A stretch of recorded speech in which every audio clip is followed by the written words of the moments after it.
Hello there, just here with a short video just to post something. This here is a 1960s or maybe even 70s Sears Kenmore box fan.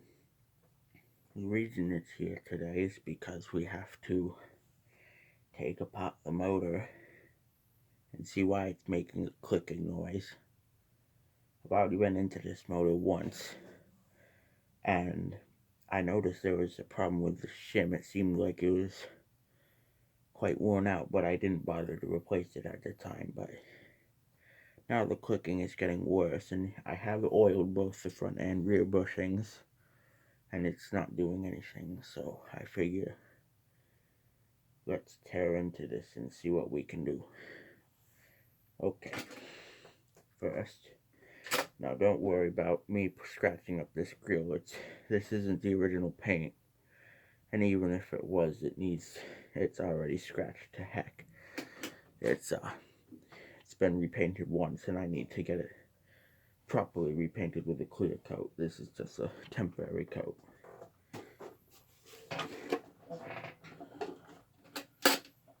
Also, don't worry about me bending the grill. This grill is extremely resilient. Now first, of course, sorry about that. We need to get our tools.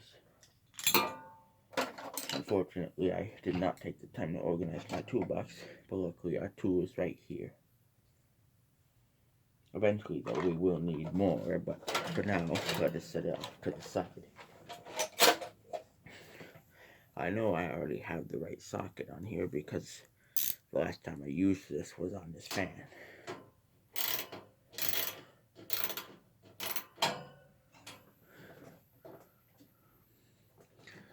You might also notice all the paint on the side.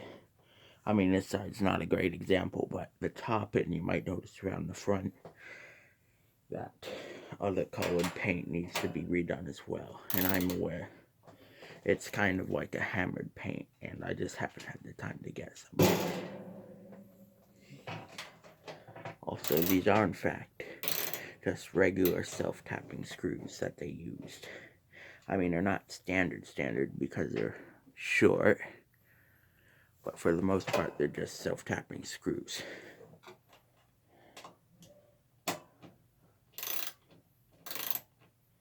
And that also makes it so that when you're taking it off, the grill kind of shifts around a little bit. Because the screws, when they're being removed, the grill kind of stretches out in the way it wants to be moved.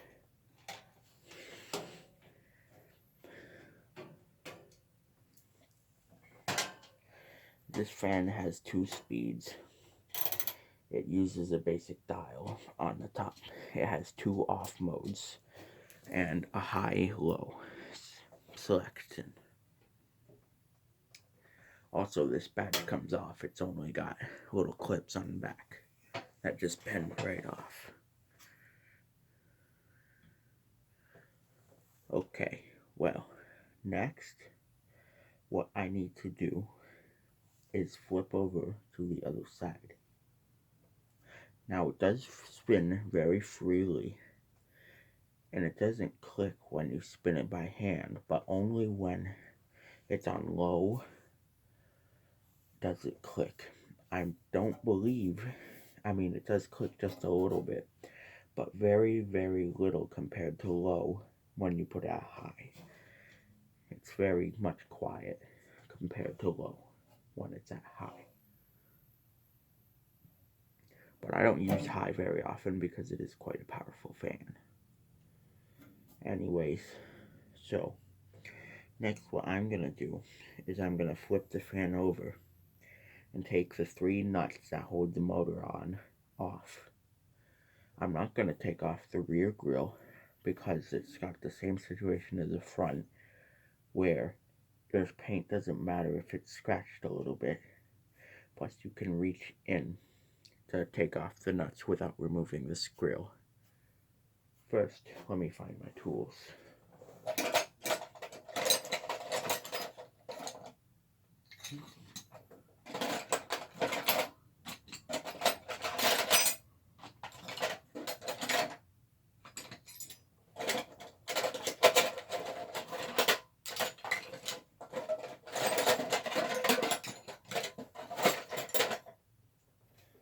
Oh yes, and I would like to remind anyone who actually tries to do anything related to electronics at home not to do it with the device plugged in. I have mine unplugged. As well as if you're messing with vintage electronics, do not plug it in if there is damage here, because there's a good chance those wires are shorted and you can blow a fuse, or you can even damage your electrical wiring in your house if your system is not up to code or up to snuff anymore.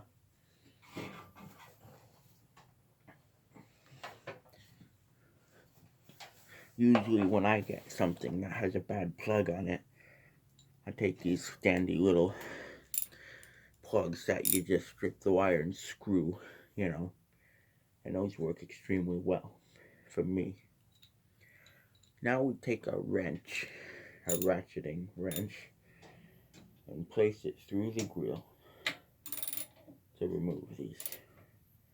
You may think it bends these two wires here, but it really doesn't move them very much, and they bend right back to where they're supposed to be when they're done.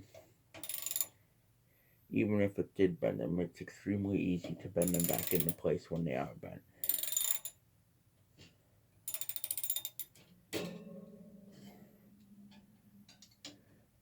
Unfortunately, you may notice some tape on this grill. That's because what's happened is that these wires, where the duct tape is, they've disconnected from this bar, which means that while the fan is on, they vibrate. I know this is not where the clicking is coming from.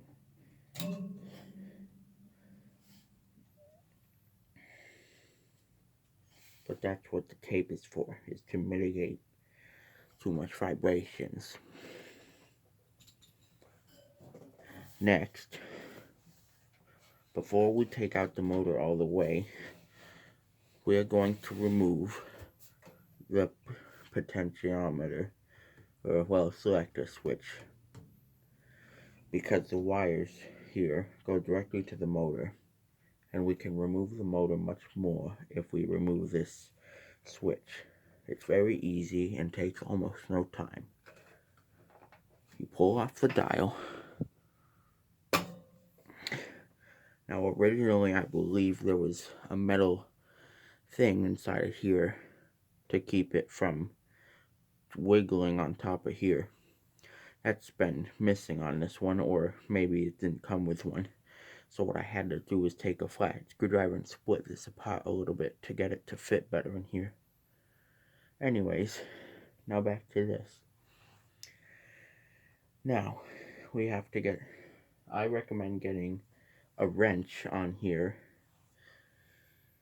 and I usually am careful about scratching here, because even though it's not easy to see with this on, I still like to have it in as good as condition as possible.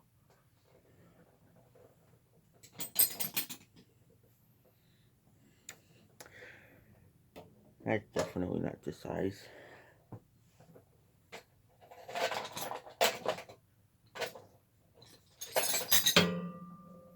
Whoops. Well, I hate to do it, but we're going to go with an adjustable wrench. Mine is a little bit stiff. It could use some WD-40. Or even better, PB Blaster.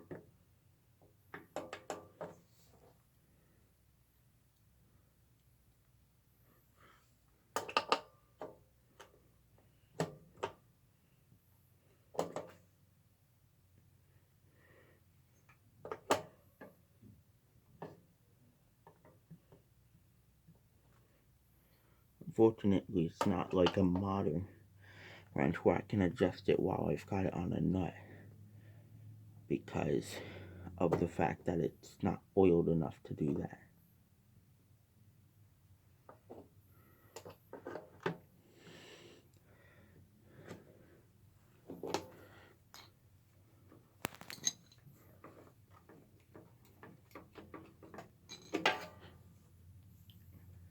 You might have noticed when I had this flipped over that two of the screws were not the right screws. That's because I'm not the first person to take this apart. Whoops, probably should have held that. But anyways, I'm not the first person to take this apart. I believe it was my grandfather or great-grandfather who took this apart before me. And they did not the best job. They damaged several parts of the box frame. And they're the ones who caused this grill to be very crooked when I got it, as well as back one was on backwards and missing 2 screws. So those were the only screws I had on hand at the time. Either way, now that that selector switch is off, we can finish removing our nuts. Now in most factory models, these studs will not hold the motor in when you take off the nuts, so you have to hold the motor. However, in mine, somebody bent the studs so they don't come off very easily. I mean, the motor doesn't come off very easily because the studs kind of squeeze into the hole a little bit. I'll show you what I mean when I'm taking it off.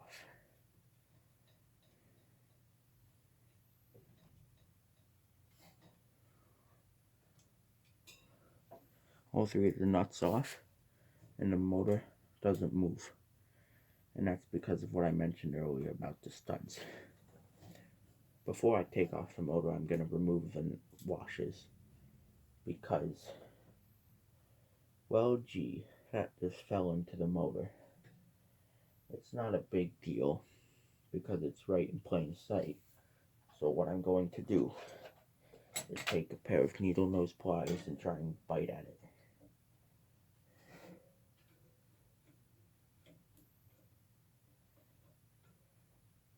Perfect.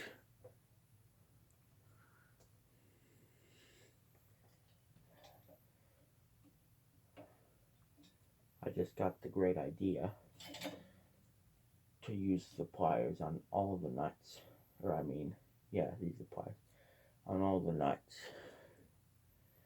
Because it makes it easier to remove them. This nut does not want to budge. Washer.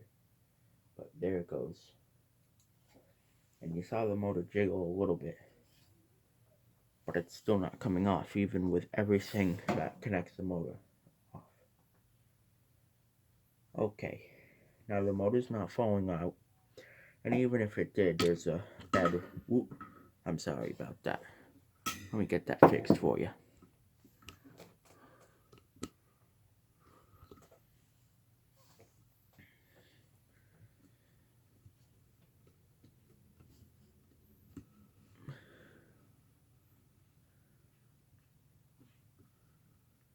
Sorry about that. Anyways, it has a soft bed underneath it, so I'm not concerned about it falling. But now we flip it back over.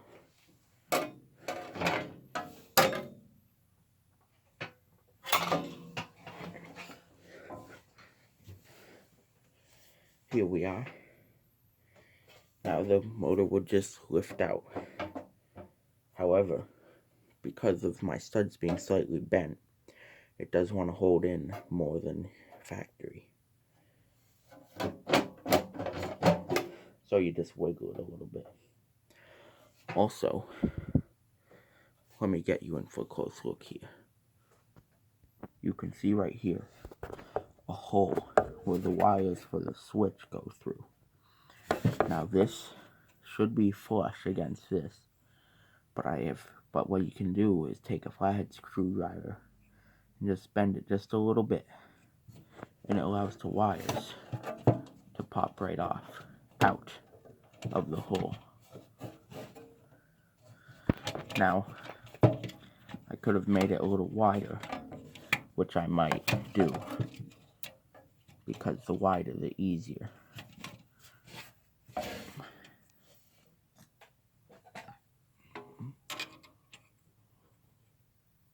You just put a flathead screwdriver in there, and twist, and boom, a perfect hole. All the wires out just like that. From factory, this is flush and you can't get the wires out very easily. There's a tiny gap, which I don't know how you would do it. But I just thought I'd take you on a close-up to see that.